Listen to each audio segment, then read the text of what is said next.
Игор, зашто не си ги слушал ти твоите и да се вработиш на некоја сигурна работа, туку си го избрал несигурниот пат? I was a bad boy. Не си бил послушан. Не бев баш послушно дете, да.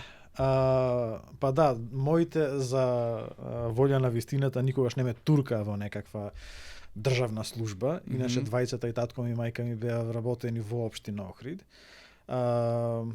Мене некако тој начин на живот не баш ми се допаѓаше. Ми изгледаше премногу рестриктивен, дека во 7 сатот мора да бидиш на работа, без разлика дали фичото ти запалило или не. И мора да бидиш таму до 3 сатот, без разлика дали децата ти се болни или било што. И некако ми беше, чека малку сега, да го дадам најдобриот дел од мојот живот, од 7 до 3, во некоја организација, без разлика која, некако ми изгледаше премногу непривлечно, да не речам одбивно. Така да, затоа јас одлучив дека не би сакал да одам во државна работа или во некоја институција. Ама па ете, имаш сигурност, влегуваш и таму 40 години си тераш. Решение добиваш. Така, го добиваш. Добро, решение можеш да добиеш во било која фирма, така. нели, решение за, како се викаше, за неопределено. Да. Па после ако треба да го избркаш тој што е на неопределено, треба да се окозиш на народно кажано. Да. Мене не ми изгледаше баш дека таа работа е сигурна. Не од смисла дека утре може да те избркаат, туку дека баш заради тоа што нема да те избркаат, ти си заглавен со тие луѓе 40 години. А таму, во таа државна институција, сега не зборам само за моите, туку зборам општо, таму во таа институција во која што ти си гарантирано 40 години, немаш поим кој ќе дојде и со каков свој личен багаж ќе влезе тој ден. Да. А ти мораш да го трпиш. Така е. Ако не си ти шефот или главниот во организацијата, ако не си шефот, но сепак повторно ќе имаш некој кој што ќе биде повторно, кој што те поставил на тоа место и можеби ќе има очекувања од тебе. Ево еден пример што го слушнав, баш од човек кој што односно беше шеф во државна институција. Си седиме, си правиме кафе, муабет, не знам точно кај бевме, некаде или не е битно. Седиме и го правиме муабетот и вика, не си свесен со какви проблеми се судирам. Со овие младите. Нели младите се сега криви за се. Човекот е сега заправо пензија, значи тогаш кога го правевме муабетот нека бил 60 години. И вика, ми да таа со погрдно име ја кажа, младата девојка, вработена нели како партиски војник, и ми вика, ајде, овај нејзе е шеф, и вика, значи вработената подчинетата му вика на сопствениот шеф, ајде ти во твојот извештај за мене напиши вака и вака и вака, ради тоа што јас сакам да напредувам во кариерата. И тој ми вика, не знам на кој начин да ја одговорам, ради тоа што девојче, ако ти сакаш да напредуваш во својата кариера, треба да се запотиш, да работиш, да го заработиш да го заслужиш она што сакаш ја да го пишам, а не да се криеш позади своето презиме или позади тој кој што те вработил, за ја како шеф да морам да напишам нешто. Значи во тие такви институции и фирми кај што секој добил вработување на неопределено време и на некој начин заложник на тој истиот договор кој што не му дава сигурност. Да. Од една страна тој не ги бира своите вработени, од друга страна тие вработени ако не се погодат, тој нема на кој начин да се справи со таквите луѓе. Нема механизам да го, например, да го избрка. Така. Тоа е борба против етерници. Да. Интересно е што барем ајде би рекол можеби мојата генерација и неколку предходно, родителите беа повеќето оние кои што вика, влези си ти, знаеш, државно, влези си во тоа министерство, во таа агенција и многу голем труд вложува за човекот, за детето да влезе државно, нели сите оние млади личности кои што одеа по митинзи, по партии, по сето тоа, очекувањето беше јас утре ќе влезам негде државно и тоа е тоа. Ке си знам, имам загарантирана плата, ако напредувам, ако завршам факултет, загарантирана ми е повторно зголемување, мастер ке завршам, загарантирано ми и тоа на некој начин и ке си продолжам со тоа. Дали е тоа некој тип на идол кој што се ствараше државната работа, да влезам државно и тоа е тоа. Па мислам дека не почна како идол, би се навратил после и на самиот термин идол, што усвари тоа значи. Мислам дека во раните 90-ти години, нели со распадот на Југославија, баш се сеќавам, бев доволно големо дете да се сеќавам на тие ситуации, кај што благодарение на тоа што татко ми и мајка ми двајцата беа во државна институција, таа нивна фирма не пропадна и тие не останаа на улица. Така е, да. За Има разлика- многу страшни стечајци што се стечајците. од многу фирми кои што отидоа во стечај и кои што стана со неисплатени плати и со Да. И сега во таков случај, значи на рани 91, 95, 6 да речиме, кај нас во Македонија се изгради еден став дека ако ти не си во ако не си во државно, не си на сигурно. А ако не си на сигурно, питај Бога што може да ти се случи или што ќе ти се случи ако утре ја изгубиш работата. така. Така да идејата за сигурна државна работа под наводници, како мисла се јави од реалност, дека навистина само во државните институции работата беше сигурна. Да.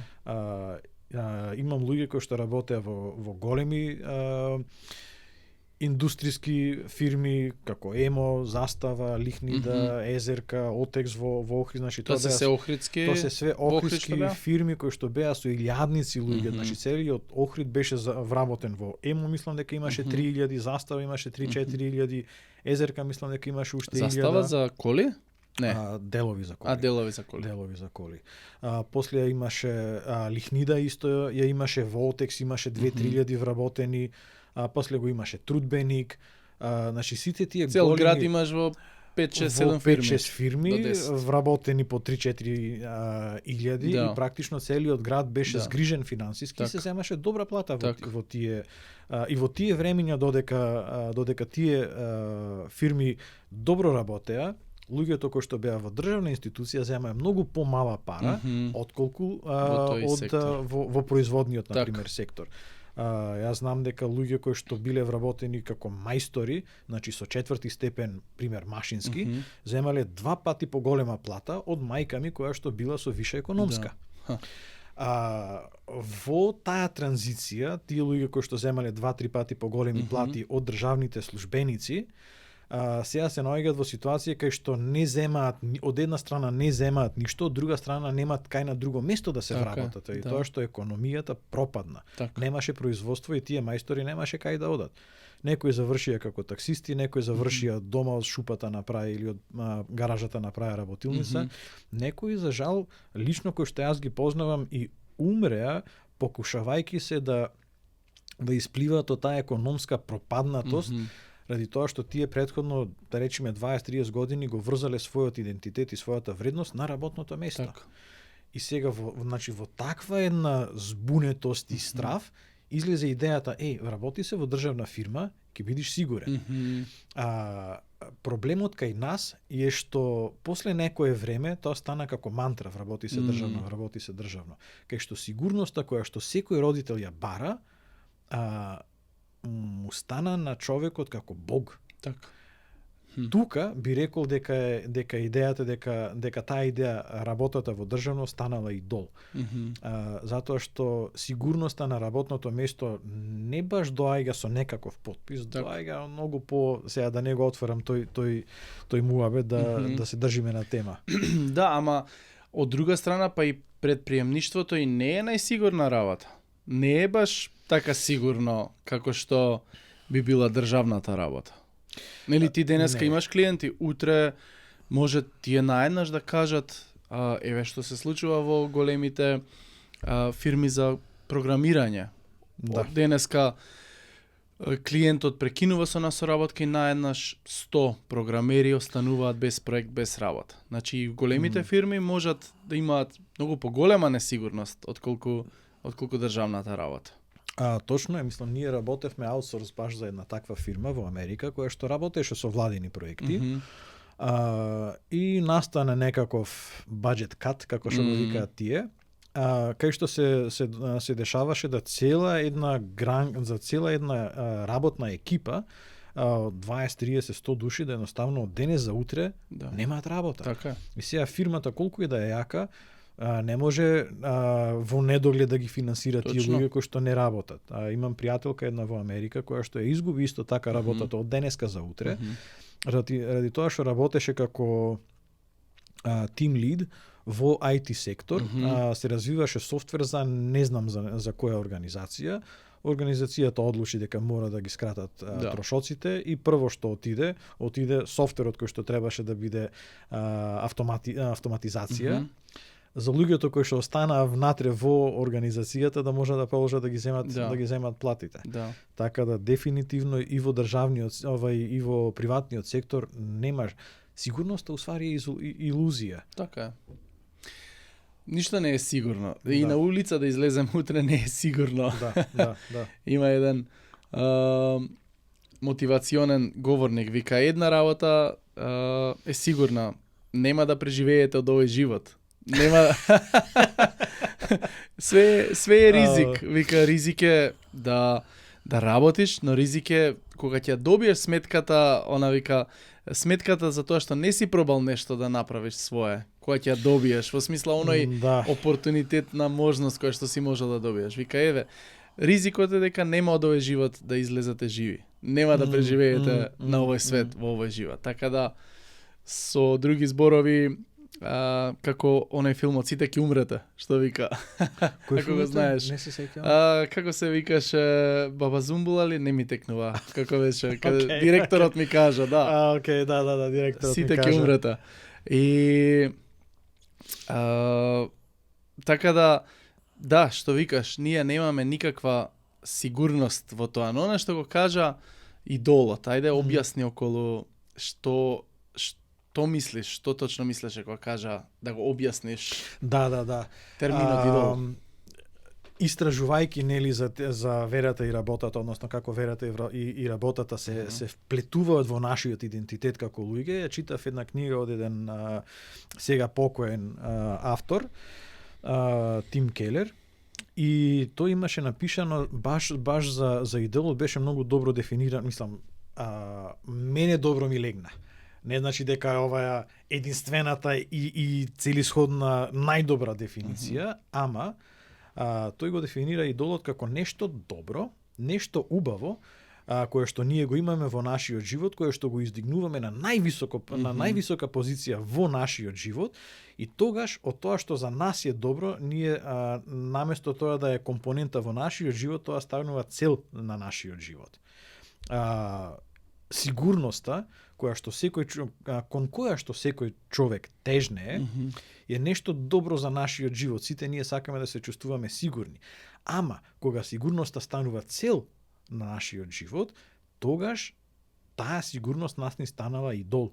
И ние, наместо да ги правиме работите онака како што треба да бидат направени, почнуваме да ги работиме работите онака како што тие работи би влијаеле на нашата сигурност. И тогаш престануваме да бидиме слободни луѓе, престануваме да бидиме корисни членови на општеството, корисни членови во фирма, во работна група, ради тоа што тогаш се она што ние го работиме низ призмата на како овој чекор или како оваа постапка допринесува за мојата сигурност во фирмата. Тогаш ние испаѓаме дека не сме вработени за да работиме и да допринесеме во фирмата, туку ние сме во таа фирма и ја браниме нашата сигурност. Така. Тоа е како секој чекор, свесен што го правиш во таа фирма, да го правиш низ страв. А животот во страв е, не знам, ужас. Баш тоа не е ни сигурност, ни слобода, ни ништо што човек би го сакал. Но ако ти текнува на оној разговор со Антонио кој што има работено како кариерен советник, сепак во она работа еве утре некој да сака да влезе државно да работи, но сака да направи промена. Некој пат мораш да бидеш внатре во таа организација за да може да се случи некоја промена. Од надвор ти не можеш да ги направиш толку голема промена или некоја разлика доколку си од надвор. Но сепак кога збориме, ако сега мене ме стават, не знам, во некоја да бидам во социјална или во некоја филозофска или во некоја друга сфера каде што јас немам скилсет, немам вештини или нешто каде што не сум надарен за тоа, тогаш која ќе биде мојата, она што го кажа, мојот потенцијал, дали ќе биде искористен тамо. Но исто така верувам дека доколку некој човек е многу добар со финансии, добар со создавање политики, доколку е на правото место, може и од внатре да влијае, но она сигурност која што би ја барале, да јас ќе бидам во ќе влезам државно само за да си имам на сигурност е комплетно лажна. И не носи никаков бенефит доколку влеземе само за да имаме она, ќе дојде први, ќе си земам плата, тоа е, ќе одам денеска на работа, ќе испијам кафе, ќе со колегите, хихи и готово. Ќе подзавршам некоја работа. Да, татко ми вели додека бев во државно, беше лесна работа и лесни пари. Во смисла малку пари. Да. Малку работиш, малку заработуваш. Идејата дека ќе бидеш сигурен во државното е опасна идеја и е тогаш наместо ти како вработен во таа институција да гледаш максимално да одработиш и она што го рече од внатре да го промениш системот, ќе стани како спротиставено на идејата за сигурност. Тогаш наместо да сакаш да работиш на промени и да работиш тој свој потенцијал максимално да го даеш, за максимално према добро да е променета институцијата и преку институцијата да го промениш општеството, ќе биде второстепено на тоа немој да си бараш белја, свитка на глава или сабја не ја сече. Да. И тоаш ќе испаднеш дека може да си влегол идеалистички во тој систем, ама подискушенијата на таа идеја биди сигурен, после некој време ќе потпаднеш и ќе речеш ќути си бе, земај си платата, како за сите така и за мене, шо ти е гајле, ќе дојде 3 или 4 или 5 сата, ќе си одиш, од тогаш ќе ти почне целиот живот. И она човече што си направил? Така. За мене тоа не е начин на живот, поготово за млад. Жалосно и она ми текнува на она парабола каде што им ја кажува, нели, Исус често пати кажувал преку параболи, преку приказни, каде што вика некој човек отишол на далечен пат и на секој од слугите им оставил таланти за да тргуваат. Таланти била некоја мера тогаш која што денеска имам огромна вредност, на едниот 10, на другиот 5 и на другиот 1. Так. И оној кој што имал 10, кога се вратил, вика јас тргував, работев, еве 20. Другиот вика, јас тргував, работев со нив, правев, имам од моите 5, заработив 10. И третиот вика, јас тоа што ми го даде, го закопав. Знаев дека ти си строг, дека си многу принципиелен, опасен, го закопав. И вика, па добро, зошто си го закопал? Барем да го дадеше на трговците, ќе го добиев со некој профит назад. А вака ти си го закопал и ми го враќаш истото. И тоа е истото и со нас. Ни дадени се некои вештини, некои таленти, нешто што можеме да направиме и ние тоа ќе го закопаме. Ќе си седам и убаво ми е, нема да направам некоја промена. И тоа е, сум видел, барем сум слушнал за повеќе приказни, каде што луѓе излегле од државна, напуштиле државна работа. Имаме неколку пријатели кои што се дообучува за компјутерски вештини, за некои различно, со тоа што можеби притисокот од родителите бил вработи се државно, немаш гајле, супер, безбедно, сигурно, но виделе дека тоа не ги исполнува, не е долг рок, можеби не се виделе таму цел работен век да го поминат. И едноставно се надополнуваат, ги надополнуваат своите вештини, учат нешто ново со цел да излезат. И сум го видел тоа барем во последните години во поновата генерација, сум видел дека многу од луѓето се одлучуваат да отворат собствен бизнис, се одлучуваат или сакаат, имаат желба да работат онлайн, да работат на далечина, ремоут, нели, за странски фирми. И тоа е едно убава слика. Ви гледам, има многу организации кои што помагаат со стартапи, со коучинг, со она развивање на бизнис и стратегии, но сепак ние треба некако да делуваме од внатре. И ние треба да бидеме оние кои што ќе носат некоја промена и во самите власти, како да го инкорпорираме тоа, нашата вредност и она што треба да го допринесеме во државата, како да ги споиме тие две работи? Супер прашање. Супер прашање. Мислам пак да не збориме за теорија, да зборам од лично искуство. Бев вклучен, прво немам појма како воопшто се пријавив и како се најдов на некакви списоци за надворешни експерти, кои што владини тела ги покануваат редовно на работни средби во мојот случај беше во Александар Палас. И едното беше пред неколку години за тоа како да се интегрираат странците, нели бегалците во нашето општество. Другиот беше сега пред некое време и тука беше економска, не се сеќавам точно на оваквото на темата, економска беше. За тие кои што се надвор од тој државен систем како што сум јас како приватен, тоа е еден начин да се бидим на активизам, кај што државните институции би направиле некој повик за експерти да се пријават, да се вклучат во тие работни средби.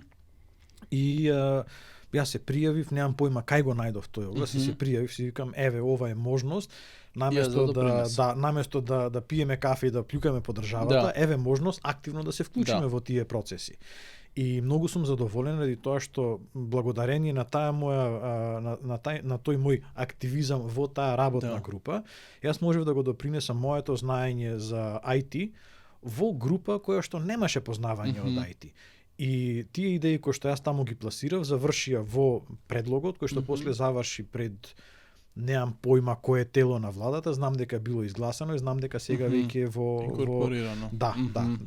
Значи тоа е еден многу проактивен, многу убав, едноставен начин за експертите кои што се во приватен сектор да може да се вклучат во јавниот сектор. Да, има доста можности денеска, тоа е за пофалба, каде што нели секој закон или секој предлог имаш можност да доставиш предлог, да доставиш нешто каде што мислиш дека може да се промени, да биде подобро или да работиш, да учествуваш во работна група.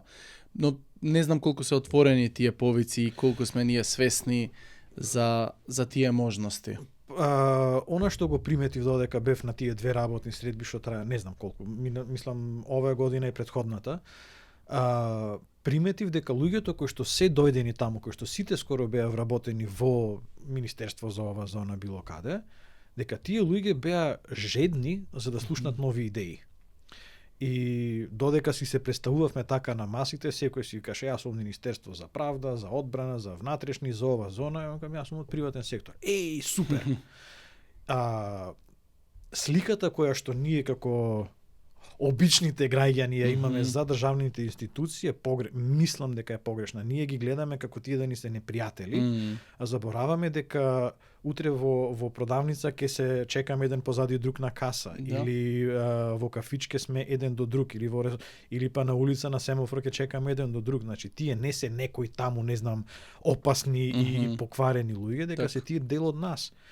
Мислам дека барем од моето лично искуство се надевам дека секаде е така, дека навистина луѓето беа отворени и желни да слушнат. Не ми се свиѓа тој така наречен активизам по Facebook, кај што плюкаме по сите владини институции, по државата вака, државата така.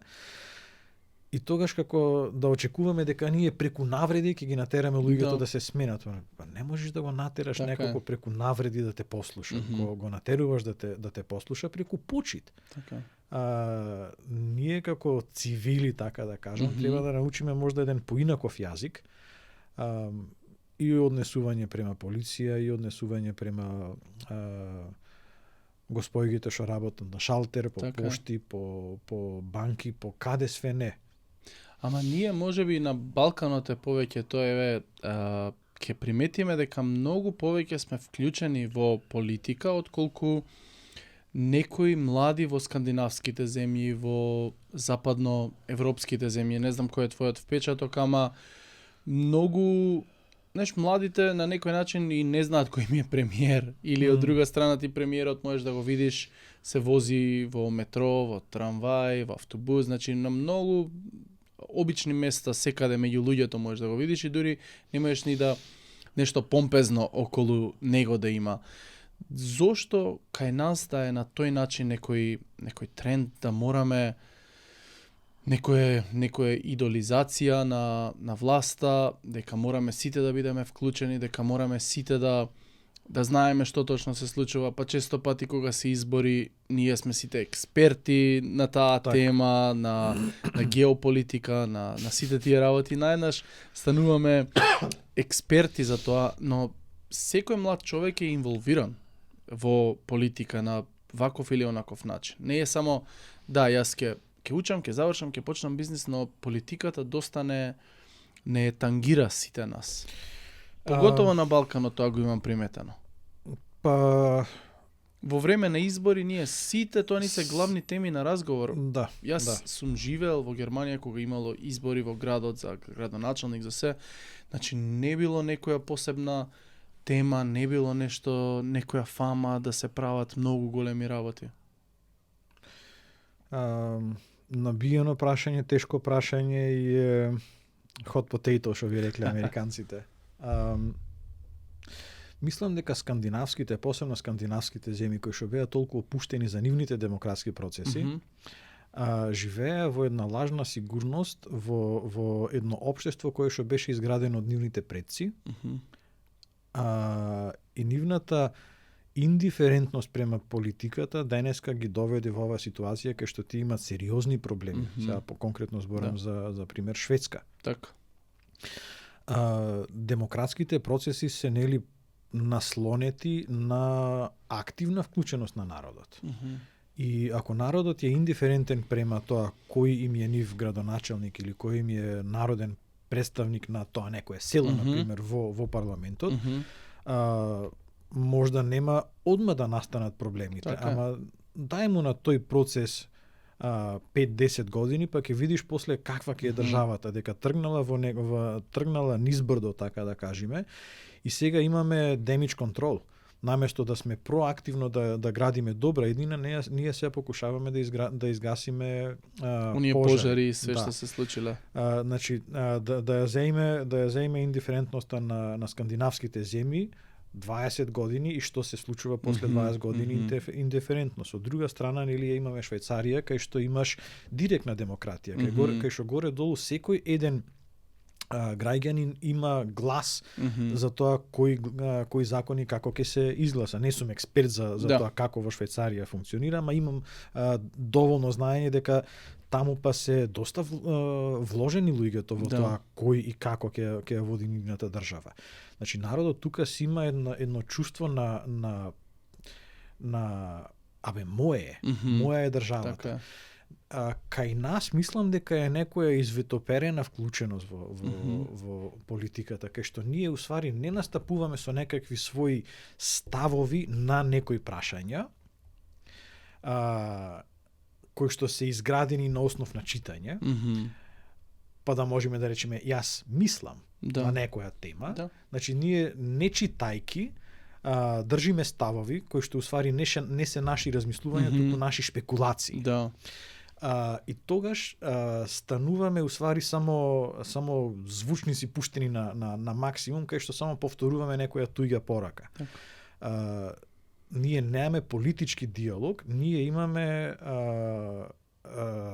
стадионски разглас, кај што покушаваме да се надвикаме еден на другиот и забораваме дека тој другиот соговорник од другата страна реално гледано не би требало да го гледаме како непријател, туку како соговорник, кај што ние дебатираме за различните идеи, за тоа како да изградиме добро општество. И затоа сме ние заглавени во тоа расправање за не знам кој од кого бил. Ама знаеш зашто мислам, тоа се случува може и во коментари ке може да кажат слушателите колку пред избори ги прочитале изборните програми. Еве јас се ставам во тој кош, не секогаш за секој сум ја прочитал, па да одлучам врз основа на таа изборна програма. Да, во оваа изборна програма кажува нешто што ќе има бенефит за населението, во спортот, во културата, во ова, во она. Може би од разочарување, што секој пат она што стоело во изборна програма не се исполнило, многу пати наназад. И може би од тоа разочарување, па што ќе ја читам, знаеш, што ќе промени ако ја прочитам и ако јас гласам за таа партија, пошто има напишано нешто многу убаво во сферата на спортот. И може би од тука доаѓа таа фрустрација, каде што ние сме вклучени, може би поголема група се вклучени кои што би имале некаква корист доколку нивната партија дојде на власт. И го кажуваме она што нели го кажуваат од разгласи ти кои што кажа, нели од стадиони се разгласува тоа ќе направиме, но од таа разочараност ние и нашиот глас некој пат и одлучуваме да не го дадеме. Што нема ништо да се смени, нема ништо, ама ова ме изненади што кажат дека си бил дел од некоја работна група и дека таа идеја била усвоена и била инкорпорирана. Така да, интересно е да се види колку млади прочитале политичка програма пред да гласаат за некоја партија. Некои имаат, гледам, голем дел кои што се комплетно одбивни. Не сакам воопшто ниту учествувам ни во избори, ни во ништо. Не сакам ништо од државава, сакам да се иселам и тоа е тоа. Да. Жалосно е што кај нас, мислам, не сакам да влеземе во дискусија за политика. Да. Ама да, политиката сите нас не тангира и сега кај нас е сведено работата на тоа дека ние гласаме за нашето племе. И дека тоа повеќе е политика на идентитет, отколку политика на идеи. И сега во таква една ситуација кај што јас гласам за таа и таа партија ради тоа што традиционално сум таков, идаме во ситуација да воопшто не сме критички настроени према своите. Да сме на стадион и да навиваме за својот тим и од нашиот тим некој упорно да греши, или па селекторот на нашиот тим упорно да го зема својот комшија, внук, роднина, шо и да е, колку време ние ќе останеме да навиваме за таквиот тим? Така. Мислам дека на исти начин треба критички да се гледа на сопствената партија, и не само да се критизира, туку кога таа некоја партија има, не знам, во локалниот комитет некаков собир за собирање на идеи, па друже, оди и кажи некоја идеја. Така е. Од друга страна, партиите кои и тие не знам како се организирани, ама тие луѓе кои што би ги организирале таквите средби, тие организирани се сигурно за да се соберат идеи од народот. Послушај што народот ти вика. Така. Дај го предлогот на гласање, дајде се да видиме што навистина на тој народ му е потребно. Води ги, нека бидат политичките партии, што веќе толку ги идеализираме, тогаш тие политички партии нека бидат интелектуални водачи на своите луѓе. Нека му кажат дека ако ние сакаме државата да ни напредува, ние нема да оствариме напредок само со градење на спортски сали, туку ќе биде со градење на библиотеки, например. Во мој Охрид имаме јавна библиотека која што е упорно празна. Еднашка два пати има влезено и бев така доста разочаран од она што го видов, сеќавајќи се на тоа како беше старата библиотека. Наместо ние како лулка на словенската култура да бидиме со повеќе библиотеки, кај нас таа една што е и да се затвори кој ќе примети. Така е. Може би тука преовладува она понуда и побарувачка. Нели колку побарувачка има, толку повеќе и понуда ќе има. Не само Охрид, веројатно и во Скопје и во другите градови. Така. Со тоа што извини што ти пеќам во збор, со тоа што на пазарот побарувачката не е нешто фиксно. Ние во маркетингот имаме demand generation, кај што ние преку обраќање кон јавноста, што го правиме или преку блог постови, или преку видеа, или преку reels на Facebook, ние генерираме, ние ствараме свесност дека постои нешто таму, што може и јас да го добијам и мајки го тоа нешто, животот мој ќе ми биде квалитативно подобрен. Во контекст на политичките партии.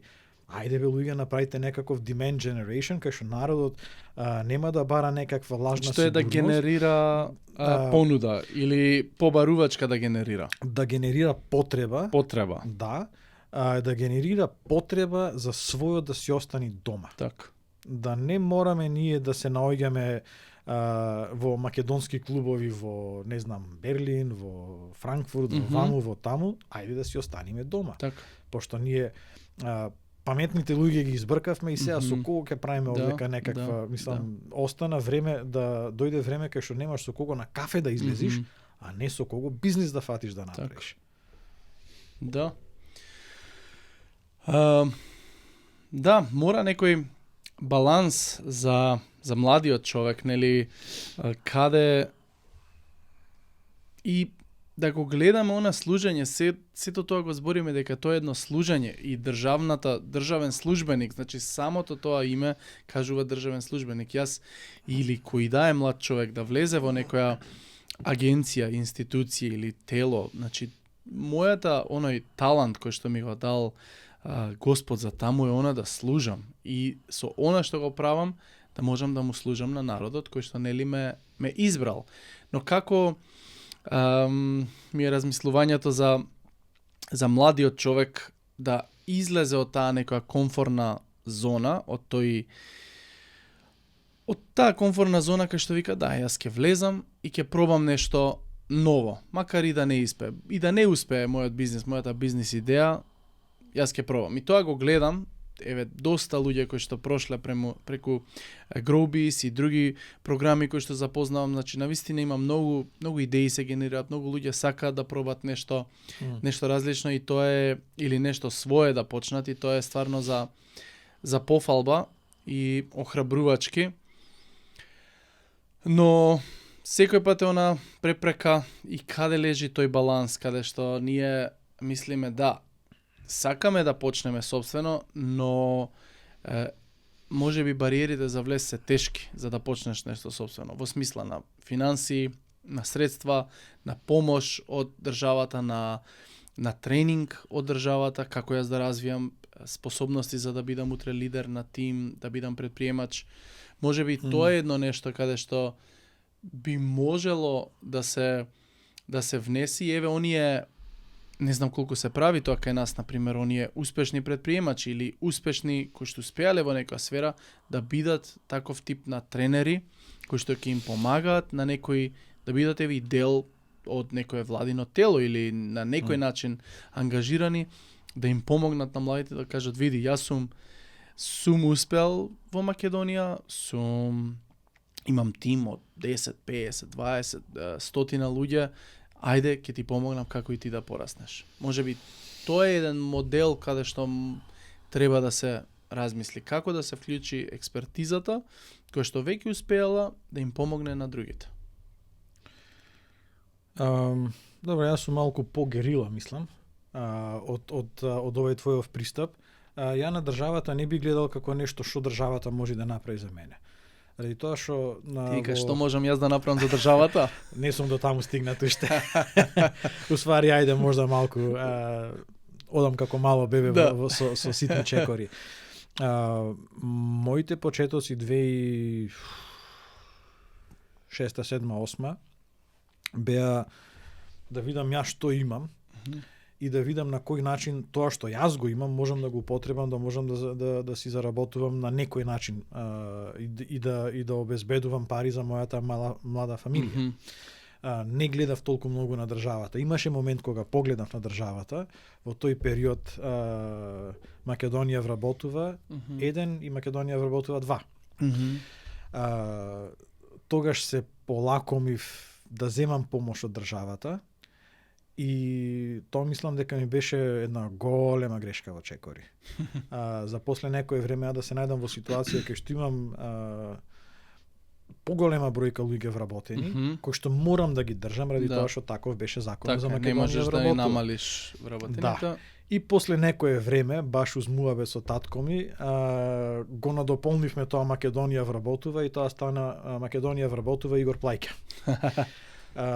Така да поучено таа грешка кај што државата би понудила некаква програма, а ја би рекол не гледај толку многу на државата што може да ти понуди, туку види со тие малку ресурси што ги имаш, што можеш да направиш. И после полека, како што бизнисот ти се развива, така ќе ти растат и можностите. Така. среќен сум, или барем ми олесна за наредната генерација, што сега гледам дека има исти такви, или барем имам слушнато дека има слични програми за вработување, кај што ја нема таа клаузула дека ти не смеш да ги намалиш, да го намалиш бројот на вработени. Значи, некој во некоја владина институција го слушнал на кафе муабет или било каде мојот проблем, а не е тој само мој, тоа беше стотици фирми. И сега го поправиле законот. Ама ние не можеме младиот мал бизнисмен или собственик на приватен бизнис, тој нема време да чека да помине една акција, да се видат кои резултати се, да се направи нова. Животот е премногу краток за тоа. Затоа ја побрзо би гледал, види што ти имаш во своите раце, во својата глава, кои ресурси ти се на располагање и почни да работиш на таков начин. И би го редефинирал терминот на успех, дека успехот не е баш ти да имаш фирма со 10, 20, 50, 100 вработени. Успехот е ти како solopreneur, што би рекли американците, како вршител на дејност, мислам дека е на македонски. Самостоен вршител на дејност. Дека ти самостојно успеваш да ја завршиш работата, да ги обслужиш постоечките клиенти, да најдиш нови клиенти. Круже, тоа е успех за во мала држава сме ние. Спушти го карактерот за тоа што е успешен бизнис. И не барај толку многу помош, туку гледај што имаш. Тоа е, да речам, во овој момент, денеска во колку е 12 сатот, тоа е она што би го дал како гласно размислување, не е како закон. Можда последна година ќе го сменам јас мислењето, ама денеска сум на овој став. Да. Она што го кажа за успех, денеска и многу го гледаат успехот на она работно место, ти да си задоволен и да си среќен, дали ти исполнува тоа работно место. И тука повторно го поврзуваме она со твојот потенцијал и со оние дарби кои што ги имаш. Ако работиш нешто и да има убава плата, а не си она што те прави задоволен, ќе ти биде џабе и ти ќе идеш фрустриран секој понеделник на работа. Или како викаат, работи го на што го сакаш и нема да работиш ниту еден ден повеќе во животот. За многу луѓе си ја слушнал таа? Имам слушнато малку ми она. Не ти е баш grow up. Види, да, ама во некој ти можеш да ја сакаш таа работа и има многу работи околу што можеш да ги правиш што не ги сакаш за таа работа да успее, верувам дека. Но сепак оној потенцијал кој што го имаме, ако е ставен во правилно место, ќе биде многу подобро искористен и многу поголем успех и поголемо задоволство ќе се добија. Кај ми е проблема со тоа? Читав некаде од тие self-help книги, кај што викаше биди среќен ради тоа што денеска си таму кај што ти сонуваше дека ќе бидиш пред 5 години. Така. Треба да се подсетувам на тоа дека денеска сум на тоа место кај што сум сонувал да бидам пред 5 години и исто дека ако некој од надвор би го гледал мојот живот, ќе си рече, абе ти немаш за што да се жалиш, тебе ти е супер. Така. Која е поентата тука? Дека ние внатрешно не можеме да го гледаме само стрелката на тоа колку сме среќни и тоа да ни е мерило дали ние сме навистина во местото во животот кај што треба да бидеме или треба нешто да смениме. Со син ми баш го правевме муабетот, читаме една книга Celebration of Discipline. И тука беше идејата во една од тие поглаве беше за посветеноста. И викаше посветеноста и зрелоста на еден човек се мери преку тоа што тој човек ќе биде способен да го направи она што треба да се направи, дури кога ќе се осеќа да не го направи. Така.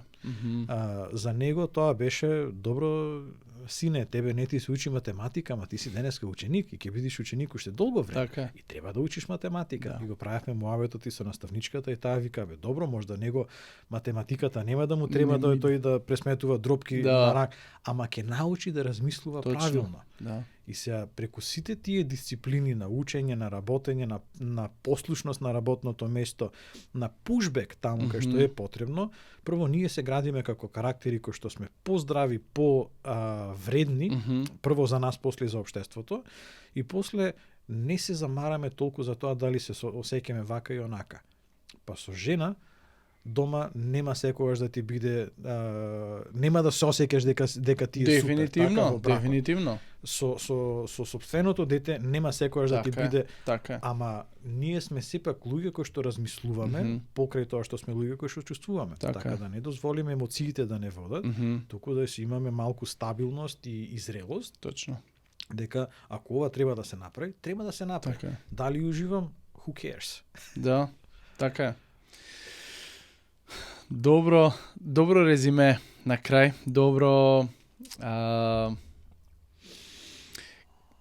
Да ја завршиме ова епизода со едно охрабрување за младите. Сепак, нели она што го дискутиравме како резиме е дека треба да бидеме вклучени со нашите таленти, треба да бидеме вклучени со нашиот потенцијал, треба да служиме, нели тоа е основата на нашата работа, служењето, и верувам дека е добро секој да го размисли својот потенцијал, да ги види секој своите силни страни и како може во едно општество да допринесе за да го направи подобро. Бидејќи тоа е основата, доколку сме сите себични и доколку каде да сме, на кое и владино, невладино тело или каде да работиме и живееме. Ако сме себични, живееме само за себе и си го бараме само своето, тогаш другиот ќе има штета и на долг рок тоа општество нема да опстои. Едноставно не може, ќе се изеде самото од внатре од себе си, од таа себечност. Знам дека е тешко да се изведе, знам дека е неостварливо, но некои работи мислам дека и може да се остварат кога повеќе размислуваме за тие, кога повеќе читаме и повеќе се надеваме. Еве. Ти што би кажал некоја за крај, некое размислување или прашање до слушателите, до гледачите? Ја би дал еден предизвик и за слушателите и за мене и за тебе. Така е. Значи, научени сме да седниме и на муабетот како си, се тркам, се може, вака е така. Ајде да ја препознаеме таа мисла како негативна мисла, да застаниме, да изброиме до 3 и да си речеме, Боже, дај отвори ми ги очите да видам што све има. Така. И да го свртиме муабетот на прашањето како си, супер ми е, ништо не ми фали. Да, можам да имам повеќе, ама во моментов ништо не ми фали. Пошто и тоа е основата благодарноста, така? Да. Основата на тоа учење е да е човек благодарен со тоа што го имаш во моментот.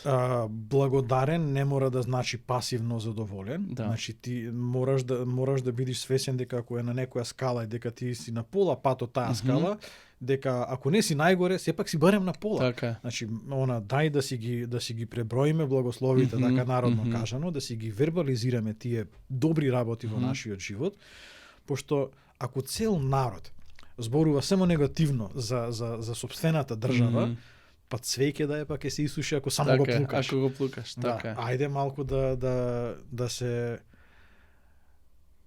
свртиме плошата, да свртиме нов лист малку на по-позитивно, кое што не значи дека ние ќе замижиме пред сите неправди, ама ќе ги признаеме успесите кои што ние како општество сме ги успеале да ги изградиме и од тука да продолжиме да градиме понатака.